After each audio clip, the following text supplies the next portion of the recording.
What is going on, everybody? It's Carl here, and today this is a video that I wanted to make for the last 3 months, but never got around to it.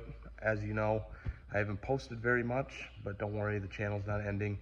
It's been a crazy wild last 3 months for sure, and to start it off, I want to talk about what's been going on. So me and the girlfriend, for the last almost 3 months, we've been aggressively looking for a house, and there's been a lot of ups and downs, and side to side. I mean, just everything in between.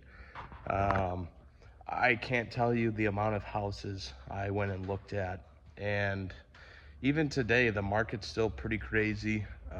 People are trying to still get top dollar for all these properties when they're really pretty much dumps.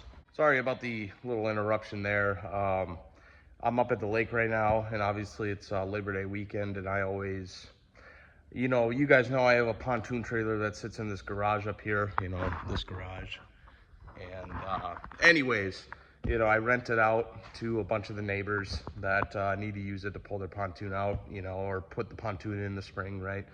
But all right, back to what I was talking about. Yeah, so people are getting top dollar for houses, and they're absolute dumps. I mean, honestly, absolute dumps. And no one's really willing to negotiate or anything. And there was about a month and a half ago. Well, I'm trying to think. So it's end of August right now. So it would have been. Yeah, it would have been a month and a half ago. We actually had an offer put in on a house, and I thought this place was pretty sweet, right? It wasn't the biggest house or anything, but it was gonna be a great starter home. Yeah, it was a little out in the country, which was nice, but it wasn't on a lake, but it had lake access. Like, you had 20 feet of shoreline that you can have your own dock and everything.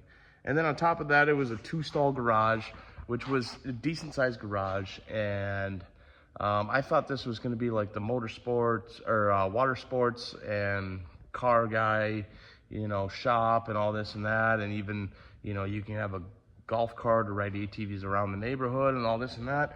And I thought it was going to be a dream come true, right? And then the inspection came, right? The inspection it did not come back very, very good at all. And going into this house, I knew it was somebody came in and redid a bunch of stuff, right? But there's a lot of stuff they didn't fix, right? Which we found out on the inspection. And the cost to fix everything was just too much, and the seller was not willing to work with any of it. And unfortunately, so we had to withdraw our offer. I was like, you know what, this is just too much to do. And we pulled out. And so for a while we were looking at houses again, right? And then one day this one house popped up that it was in the exact area that I wanted to always be in, because it's still close to where I live, or I used to live technically. And it is right near where the girlfriend's family all lives, like within 10 minutes, right? Not a big deal. God, this fucking fly just keeps getting in my rum and coke. But anyways, it was close to where the girlfriend's family lives. And it's a nice area. And so this house popped up, and I went and looked at it. And when I went and looked at it, there was already a showing before me, right? And of course I showed up early, so I'm just waiting in the street, just awkwardly waiting for my realtor to show up. And then she mentioned right then and there, she was like, hey, I did a little research on this place. There's already an offer put in. I was like, oh, okay. Don't know what they put in or how high or anything like that. But I looked at the place, and I thought it was nice. Big yard. And that's what I always wanted, just a big yard. Not, you know, it's not really like a really big garage or anything, but I can work with it for right now, especially with all the small engine projects that I got that I can pull out during the winter and bring it down there. And when I'm not really working on cars, and now I have another place where I can easily work on my snowmobile. I can easily work on the Wave Runner and get that going throughout the winter. I can easily, you know, bring this red Saturn down there and fix it and get it ready to drive on the road again. You know, I got to do a wheel bearing on that, but yeah, so there was a lot of positives with this place. And then I went and saw one other house after that, and I walked through that place and I was like, nah, this ain't it. This is not it. I can already tell just by, you know, we were looking in New Richmond, Wisconsin, but, you know, this time, you know, New Richmond is, it's just blowing up, right?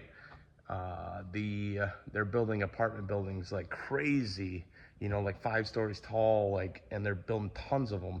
So New Richmond is blowing up, and I'm just like, yeah, can't, you know, I don't want to live near a mini city. You know, I've already lived in the city my entire life. I just want peace and quiet for now.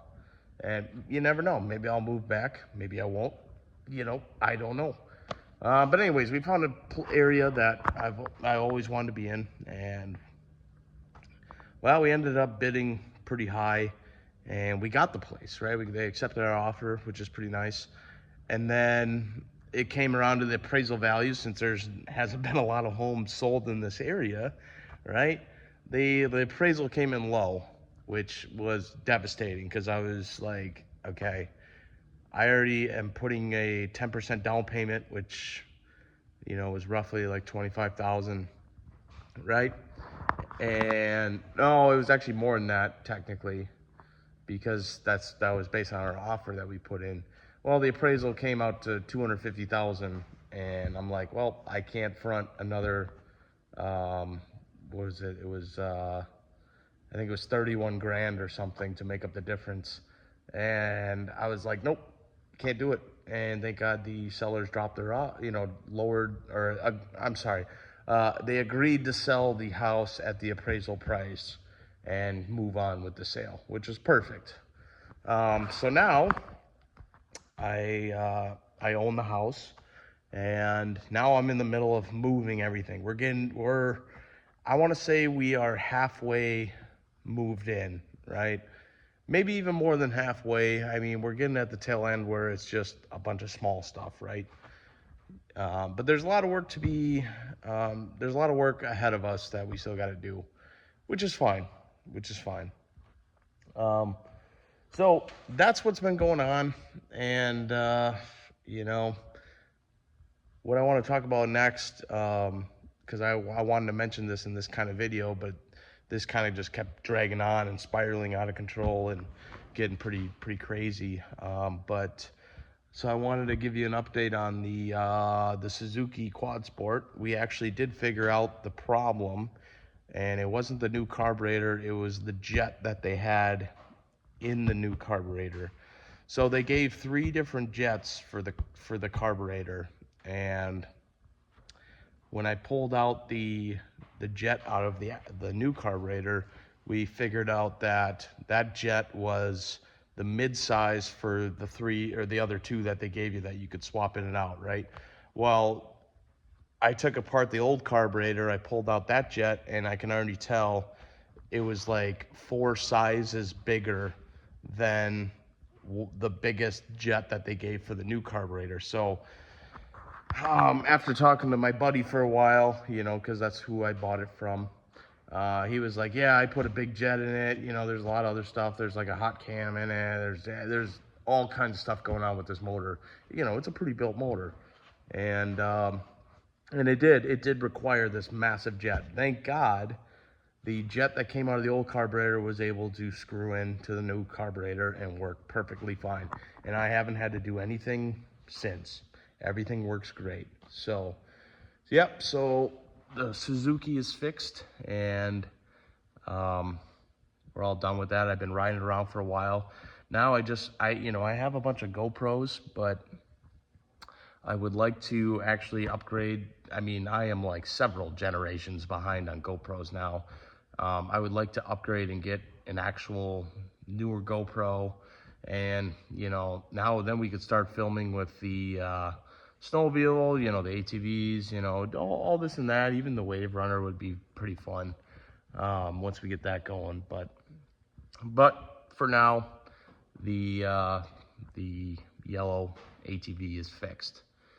So I have a lot of video ideas planned, and once I get a little bit more moved in, I will be able to do some of these videos. And actually, there's probably going to be a couple coming up real soon here, because I have to get them done before, at least within a week from now. So there will be other content coming out soon, trust me. And I will have a little tour of the house. Don't worry about that. So there's a lot to be done, and we're definitely going to be working on the snowmobile soon too.